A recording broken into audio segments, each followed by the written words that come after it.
Hey guys, and welcome to Real Talk. Censorship. Today on This Frame in History. Did you know that there once existed a set of rules that all of American films had to follow that banned stuff like sex and violence? And I'm not talking about like a rating system, I mean like a set of restrictions that every single American film had to follow. Yeah, it happened. And honestly, yeah, it's pretty terrifying. So back in the early days of filmmaking, nobody really took the medium seriously. At that time, it was more a distraction from high art, like literature or theater. There was censorship, but it was more of a case-by-case basis. As the film industry grew, the public began to pay more attention to the people running it. During the 1920s, Hollywood celebrity scandals were everywhere, and people were actually starting to ask for federal action of all things. Seriously. And so, in an act of true heroism, Hollywood's leaders gathered together on the highest mountain in the valley and scribed the ancient scroll. They just wrote a bunch of dumb rules. They just met up and wrote a bunch of dumb rules. They named these dumb rules after this guy, Will Hays, president of what would become the Motion Picture Association of America. And so the Hays Code was born in 1930. How bad was this? Pretty bad. I mean, you got your usual stuff like sex, violence, profanity, or whatever, but then it gets weird. Interracial relationships were banned outright. You were only allowed to show the American flag as a sign of respect, dancing.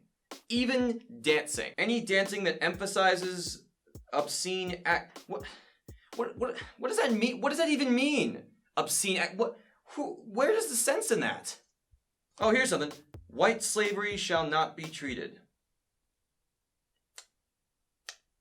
See what I mean? Filmmakers would push the code's boundaries constantly until 1934, when people actually started to pay attention to this. For the next 25 years, all American films produced had to go through this guy, Joseph Breen, the head of the Production Code Administration. Either your film passed or went to public, or failed and never saw the light of day. It was not a great time for artistic expression, let me tell you.